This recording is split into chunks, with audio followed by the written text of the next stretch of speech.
오늘 하나님 말씀은 아버지는 나의 필요를 아십니다 라는 제목 가지고 2025년 새해 설교를 시작하겠습니다. 얼마나 좋은 말씀입니까? 아버지는 나의 필요를 아십니다. 이 톤이라는 어느 고등학교 학생이 있었습니다. 너무 불쌍한 학생이었어요. 이 아버지가 집에만 오면 때리는 거예요. 구타하는 겁니다. 동작이 느리다고 때리고, 일을 빨리 못하고, 물건을 떨어뜨렸다고 때리고, 차를 고치는데 똑바로 고쳐놓지 못했다고 때리고, 멍청한 놈아 바보야 맨날 때리는 아버지가 있었어요. 그래서 아무리 해도 아버지 그 기대에 다 하지 못하니까 아버지한테 맞지 않으려고 거짓말을 하면 거짓말했다고 또 막. 그런데 중요한 건 주일이 되면 같이 교회 가자. 그래서 교회를 나가는 거예요. 아버지한테 이끌려서 강제로 교회를 나가는 거예요.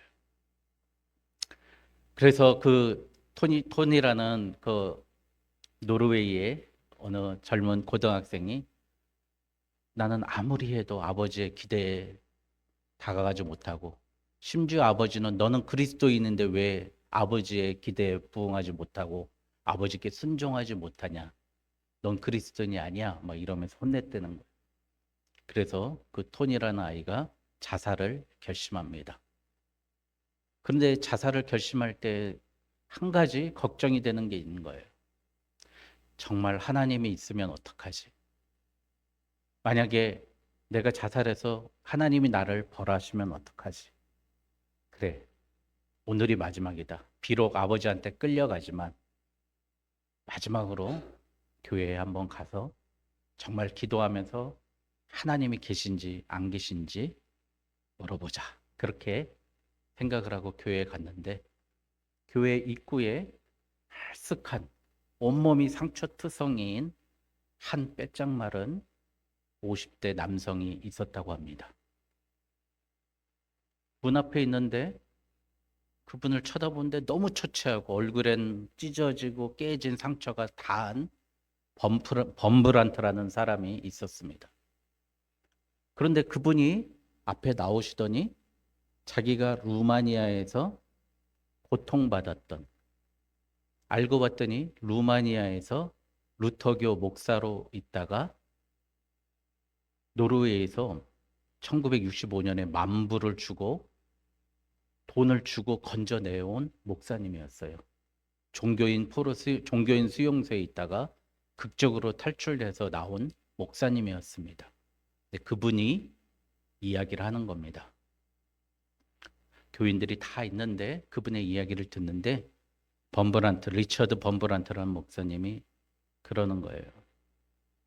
나를 교회 다닌다는 이유로, 예수 믿는다는 이유로 천장에서 거꾸로 매달려가지고 얼굴이고 머리고 사정없이 때렸습니다. 우리 일제시대 때 고통받는 거 똑같아요. 어떻게 공산주의자들은 그러니까 무너지는 겁니다. 조그만 1m도 안 되는 벽에다 난을 넣어놓고 밖에서 못을 다 박아가지고 못이 삐져나온 데서 며칠이고 서 있는 거예요. 졸면 찔리고. 그렇게 고통스럽게 하고요. 또 심지어 자기는 목사라는 이유 때문에 지하 9m 감방에 3년 동안 독방에 있었답니다. 여러분, 교도소에서 가장 큰 형벌이 독방에 있는 거지 않습니까? 말도 못하고 3년 동안 완전히 바보가 될 지경으로 최고로 힘들었다고 합니다. 근데 그거보다 더 힘들었던 건 그분이 모든 그 교회에 있던 성도들에게 설교하면서, 그래, 너 교회 목사지? 목사니까 너한테 예배 드릴 기회를 줄게. 깜짝 놀랐대요. 목사니까 성찬을 집례해라.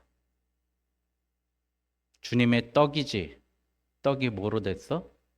떡을 먹으면 뭐로 나와? 똥으로 나오지. 떡 대신 똥을 놔두고요. 포도주를 마시면 뭐가 나와? 오줌이 나오지. 포도주 대신 오줌을 놔. 그 교도소 감옥에서 기독교인들 모인 데서 목사가 집례를 하게 만드는 거예요. 안 하면 너랑 얘들은 끝없는 고문을 할 거야. 가장 치욕적으로 자기와 그 모인 기독교인들한테 똥과 오줌을 먹이는 그런 고통을 겪었어요. 그 리처드 범브란트라는 그 분이 결국엔 탈출하고 노르웨이에서 돈을 지급해서 루터교에서 지급해서 구원해서 노르웨이 모 교회에 나와서 그 이야기를 간증하는데 그 톤이라는 아이가 그 이야기를 듣고 그 범브란트라는 목사님을 보면서 누구를 봤는지 아십니까? 바로 예수님을 보게 되었습니다. 나를 위해서 못 박히시고 피 흘리시고 조롱당하신, 오히려 예수님보다 더 고통당하신 그 예수님을 다시 바라보게 되었습니다.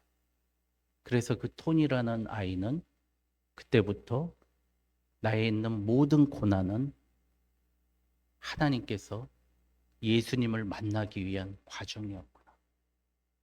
그리고 그는 다시 성경을 읽게 되고 하나님의 자녀로, 하나님의 사람으로 아버지의 학대와 고통을 극복하고 살아가는 건강한 신앙인이 되었다는 이야기입니다. 낸시 피어시가 쓴 완전한 진리에서 나오는 이야기입니다. 우리는 제가 늘 얘기하지만 하나님을 만나고 예수님을 만날 수 있는 유일한 방법은 여러분들, 내가 고난 받아야 만날 수 있습니다.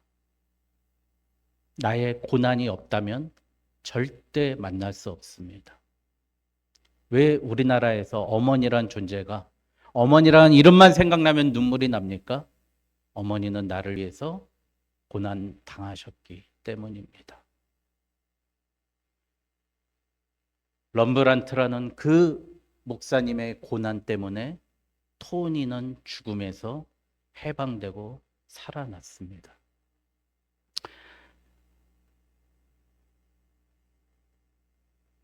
우리 아버지는 그 아들의 처참한 광경을 보시면서 보내주시고 그렇게 살았다는 겁니다.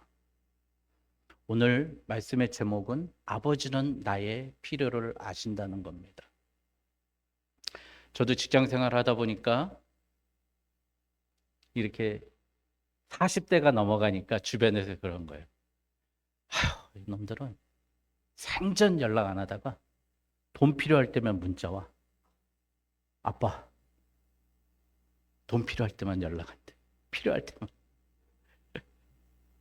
그래서 이미 아빠도 알지만 너무 괘씸하다는 거예요. 너무 밉다는 거예요. 아빠도 알고 엄마도 알지만 필요할 때만 찾으니까 너무 밉다는 겁니다.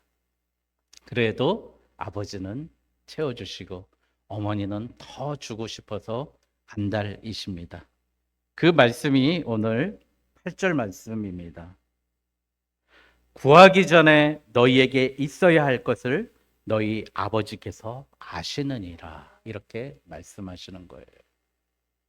이 톤이라는 아이에게 가장 필요한 건 아버지의 학대에서 벗어나는 게 아니라 내가 목숨을 끊을 그 직전까지 있을 때 예수 그리스도를 만나야만이 그가 이 땅에서 살아날 수 있다는 걸 아시고 범브란트라는 그 목사님을 통해서 예수님을 만나게 하시고 그에게 그의 필요를 채워 주셨습니다. 오늘 제일 먼저 오늘 여러분들께 말씀드린 건, 그러므로 너희는 이렇게 기도하라 9절에 하늘에 계신 우리 아버지여까지만 오늘 여러분들께 설명을 드리려고 합니다. 제일 먼저 하나님은 하늘에 계신 줄 믿습니다. 그 하늘이 어떤 하늘입니까? 저 성층권을 뚫고 대기를 뚫고 저 달보다 더 높이 있는 그 하늘에 있는 하나님이 아닙니다. 저는 제 주변에 있는 이제 제 동기들이 이제 여단장 같은 거 하거든요. 대령. 아직 별단 사람은 없고요. 이 얘기를 들어보고 가끔 만나고 그래요. 그러면 제가 20대 때 봤던 그 친구가 아닌 거예요. 점점 자리가 올라가고 지위가 높아가니까 저를 만나도 야 형제 야 이러지 않고 동기 앉아 차 뭐 마실래? 이렇게 얘기해요. 높아지니까 교양도 생기고 배려하는 마음도 생기고 그러는 거예요. 여러분 이 정치 이렇게 보면은 누구를 지칭하는 게 아니라 이 전에 김형호 국회의장도 마찬가지고요. 이번에 있는 우원식 국회의장도 마찬가지고 한 분은 여당이 한 분은 야당이었지 않습니까? 근데 그분들의 모습이 확 바뀌더라고요. 국회에서 가장 높은 자리에 있어 보니까 사람이 생각이 달라지는 거예요. 공정해지고 객관적이고 다 보려고 하는 거예요. 그 김영호라는 분이 옛날에 참 여당이면서 발언서를 많이 하셨던 분이었거든요. 인기가 참 많으셨어요. 근데 이번에 국회의장도 되게 공정하려고 노력하지만 욕은 먹고 있죠. 왜요? 가장 높은 자리에서 내려보니까 그 필요나 더 좋은 것이나 다 아신다는 거예요.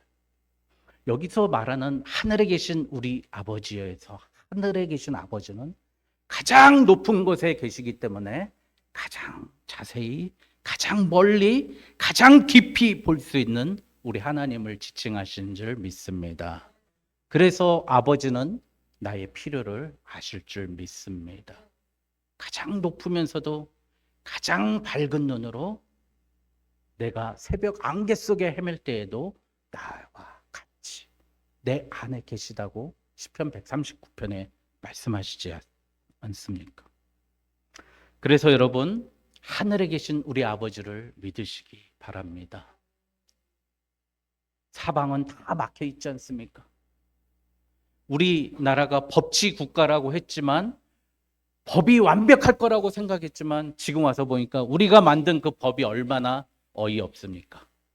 귀에 걸면 귀걸이, 코에 걸면 코걸이, 이렇게 생각하면 이게 맞고 저렇게 생각하면 저게 맞고, 심지어 미국에서는 옛날에 오제이 심슨이라는 사건이 있었어요. 강간범이 있었는데 흑인 강간범이 그 사람한테 무죄를 선고했어요. 왜요? 정치적인 이유 때문에. 이 얼마나 웃기는 게 법입니까?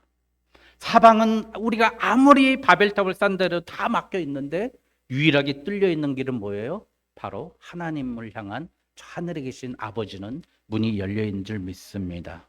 그분은 우리의 필요를 다 아십니다.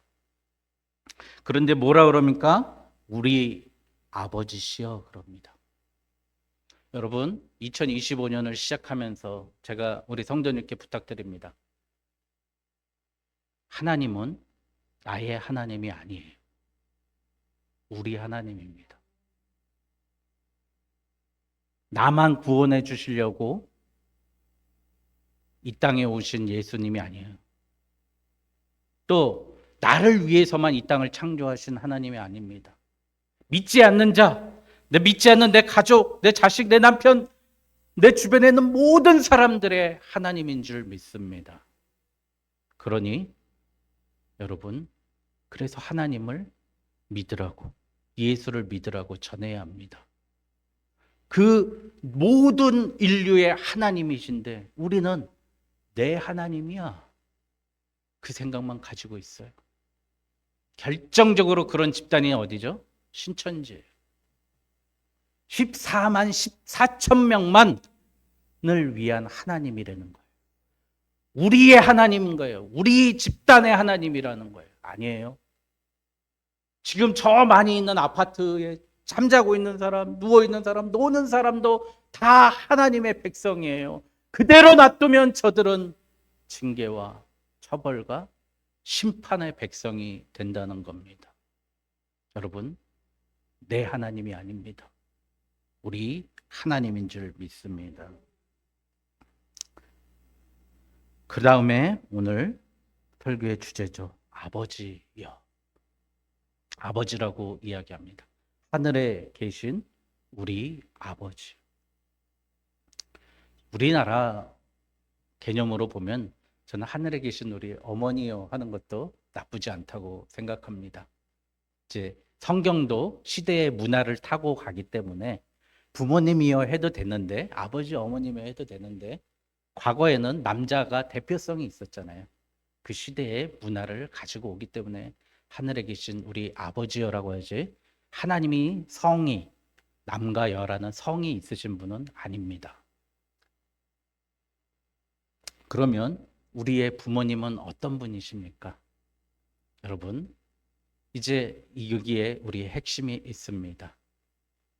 우리 아버지와 어머니는 나에게 모든 것을 채우시고 공급해 주시고 먹여 주시는 줄 믿습니다.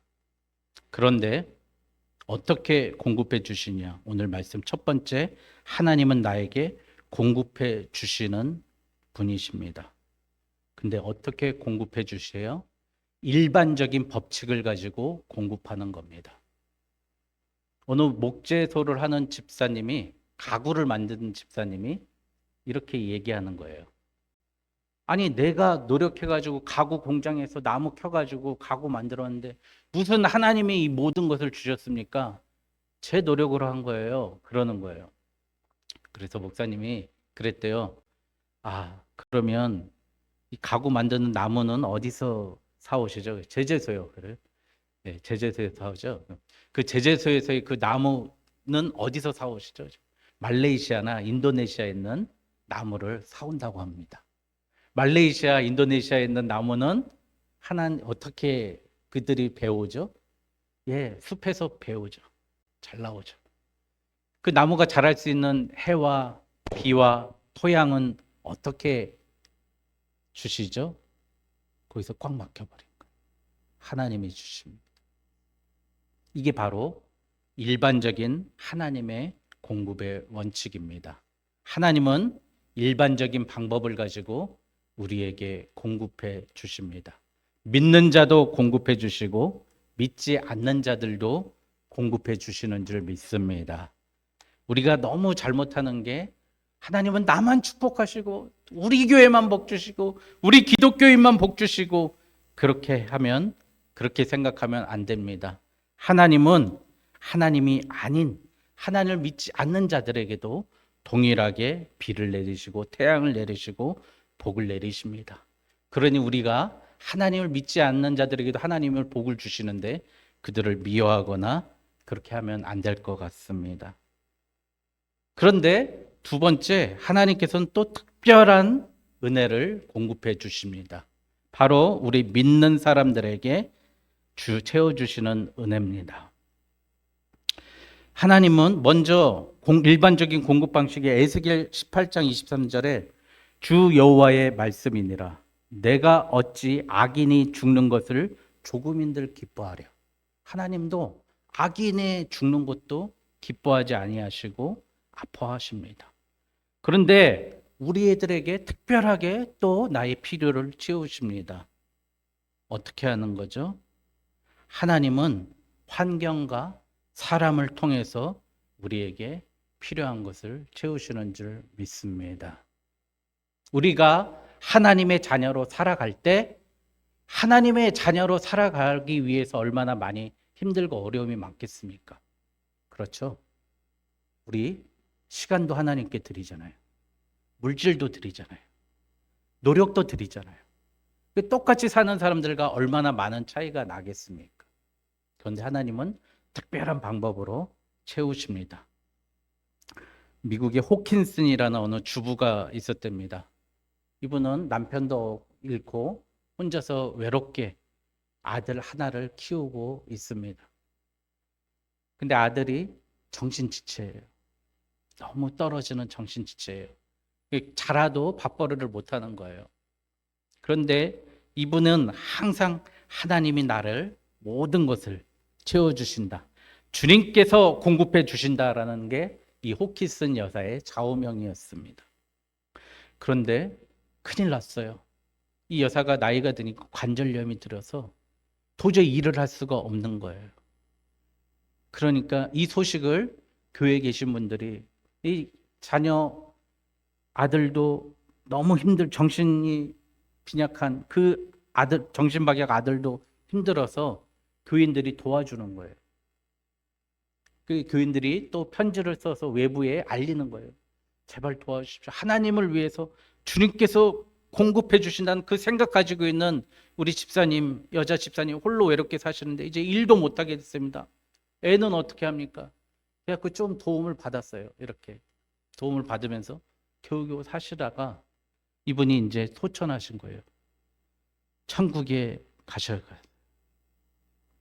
들어눕고 그랬는데 이제 무슨 걱정을 해요? 이제 엄마가 돌아가셨는데 아드님은 어떻게 하실까? 사람들이 다 걱정하는 거. 큰일 났지 않습니까?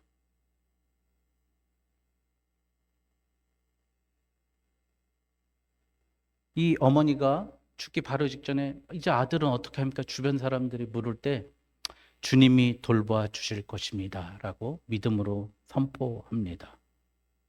그리고 그녀는 숨을 거둡니다.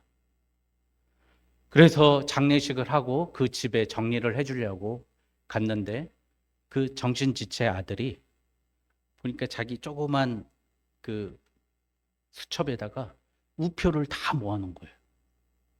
그래서 보니까 이 우편 그 이렇게 이 도장이 찍히잖아요. 그쵸? 아시죠? 찍혀가지고 오잖아요. 이 찍힌 우표를 다 모아놓은 거예요.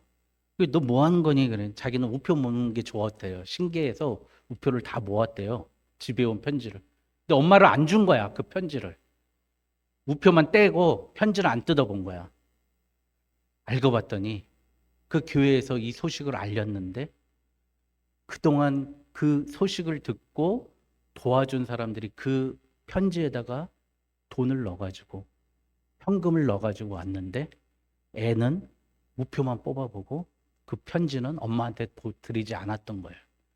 근데 그 쌓인 돈이 이자만 해도 그 아이가 평생 먹고 살 돈이었다는 거예요. 뜯어봤더니 시편 106편 4절에 여호와여 주의 백성에게 베푸시는 은혜로 나를 기억하시며 주의 구원으로 나를 돌보소서. 여러분, 하나님은요 이렇게 특별한 방법을 가지고도 우리에게 필요한 것을 채우십니다. 그러면 하나님이 공급해 주시는 방법이 있지 않습니까? 그거에 대해서 나를 필요에 치료를 채우시는 방법이 있습니다. 이거를 좀 알았으면 좋겠습니다. 먼저 우리 세상이 공급하는 방식은 뭐죠? 내가 가서 사고 팔고 얻고 누리자. 이게 세상의 방식 아닙니까? 내가 싼 건 사고 내가 가진 건 비싸게 팔고 내가 필요한 건 얻고 가진 그것으로 먹고 살자. 부자와 나사로와 같이 부자가 어떻게 내 곳간에 쌓아놓고 오늘 먹고 즐기자. 그게 세상의 원리입니다.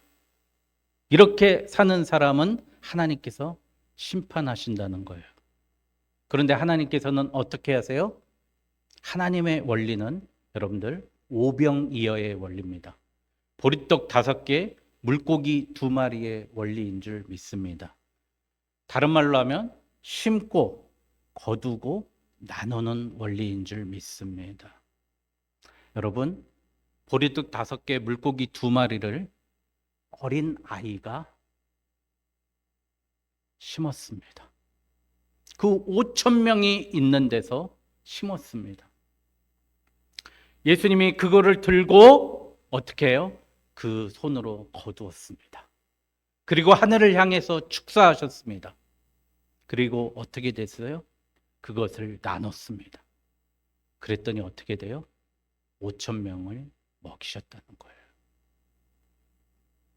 우리는 심지 않은 데서 거둔다고 제가 지난주에 악한 기고 게으른 종은 심지 않은 데서 거두려 한다고 하지 않았습니까? 하나님의 방법은 심고 거두고 나누는 것이 하나님의 방법인 줄 믿습니다. 우리가 이제 세상에 사고 팔고 얻고 지키고 누리려고 하는 것이 아니라 이제 심어야 될 때인 줄 믿습니다. 그리고 거둬야 할 줄 믿습니다. 그리고 그 거둔 것을 나눠야 할 필요가 있는 줄 믿습니다. 하나님은 우리에게 그래서 너희들 적게 줄린다? 그거 아닙니다. 하나님은요, 우리에게 얼마나 많은 것을 주시기 원합니까? 그런데 하나님이 걱정하시는 게 딱 한 가지 있습니다. 신명기 8장 8절. 네가 부유해서 나를 모른다 할까봐, 내 하나님을 모른다 할까봐 염려하셔서 하나님은 우리에게 풍성하게 주시지 않는 겁니다. 그래서 하나님의 복을 우리가 많이 받고 누릴 수 있는 유일한 방법은 뭐예요? 하나님께서 주신 것을 내 것이라 생각하지 않고 하나님의 것이라고 생각하는 청지기의 자세로 가지면 될 줄 믿습니다. 이제 내 물질과 내 시간, 나의 모든 것의 주인은 하나님이시다라는 걸 인정해야 될 줄 믿습니다. 그래서 이것을 하나님의 방법대로 흘려 보내는 것입니다. 세상의 이자율은 기껏해야 3%, 4%, 5% 그거밖에 안 됩니다. 그런데 하나님의 이자율은 몇 퍼센트예요? 30배면은 3000%, 60배면은 6000%, 100배면은 10,000%입니다. 하나님께 맡기고 하나님께 의지하고 하나님의 것이라고 사용하게 된다면 하나님께서는 우리에게 이렇게 주신다는 것입니다. 여러분, 오늘 아버지가 아들을 키우는 이유가 뭡니까? 돼지들은 주인이 돼지를 키우는 이유가 뭐죠? 사료벽에서 잡아먹으려고 키우지 않습니까? 그래서 살찌어서 더 이상 자라지 않을 것 같을 때 바로 잡아버립니다. 6개월, 8개월, 심지어 3개월이면 잡아버립니다. 그런데 부모님은 자녀를 필요를 공급하고 주고 먹이는 이유가 뭡니까? 그 사람을, 내 아들을 주인의 필요에, 부모의 필요에 맞게 사용하시기 위해서입니다. 오늘 결론을 맺겠습니다. 하나님이 왜 나의 필요를 공급하시고 내가 원하는 것은 주시지 않지만 나의 꼭 필요한 것을 주시는지 아십니까? 나를 사용하시기 위해서입니다. 그러면 하나님은 어떤 사람을 사용하십니까? 딱 두 사람만 예를 들고 말씀을 마치겠습니다. 여러분, 모세를 보십시오. 모세는 하나님이 어떻게 사용했는지 호렙산에서 하나님께서 나타나십니다. 그리고 모세에게 그 다음에 이럽니다. 지팡이가 있었어요. 모세의 지팡이. 던지라 그랬습니다. 던졌더니 그게 뭐가 돼요? 뱀이 돼버렸습니다. 그런데 그 던진 뱀을 하나님께서 뭐라 그러면 꼬리를 잡으라 그럽니다. 모세가 그 뱀으로 확 밟혔을 때 비켰다고 그랬습니다. 그런데 하나님은 가서 꼬리를 잡으라 그래요. 모세가 광야에서 40년 동안 얼마나 많은 뱀을 봤겠습니까? 뱀을 잡으라 그러면 하나님, 이 아가리, 이 주둥이인데를 꽉 잡아야지. 어떻게 꼬리를 잡으라고 하십니까? 못합니다. 그렇게 이야기해야 되는데 하나님은 꼬리를 잡으라. 그런데 모세가 어떻게 했어요? 그 꼬리를 잡아버립니다. 그랬더니 어떻게 돼요? 그게 능력의 지팡이가 됐습니다. 하나님은 우리의 필요를 공급해 주시기 원하는데요. 우리에게 능력의 지팡이를 쥐어 주시기 위해서, 홍해를 가를 그 능력의 지팡이를 주시기 위해서 우리의 필요를 공급해 주십니다. 그러니 하나님께서 우리가 필요한 사람, 우리가 쓰실 사람 되기 위해서 나의 가지고 있는 경험이라는 내 편견, 내 지식이라는 편견, 나의 인생관, 나의 생각이라는 그 편견을 버리고 오늘 우리 오직 예수교회 성도들은 하나님이 지시하신 뱀의 꼬리를 잡아야 될 줄 믿습니다. 여러분, 그런데 우리는 어떡하죠? 내가 하나님 말씀 따랐다가 나 뱀에 물리면 어떡할 겁니까? 하나님 어떡하려고 나 진짜 잘못되면 어떡합니까? 걱정해서 못하잖아요, 다들. 그래서 머뭇거리서 우리 이 모양 이 꼴 아닙니까? 두 번째입니다. 하나님, 나 망하면 어떡합니까? 그래서 머뭇거렸을 때 하나님은 요셉의 예를 보여주십니다. 요셉은 하나님 믿음으로 하나님 앞에서 죄 범하지 않고 순결하고 아름답게 살기 위해서 어떻게 했습니까? 바세바의 보디발의 아내의 유혹을 거절했습니다. 하나님 앞에 범죄할 수 없습니다. 그 젊은 청년이 내가 10년 동안 여기서 고생하고 고생했는데 이제 내 고생이 다 무너지는구나.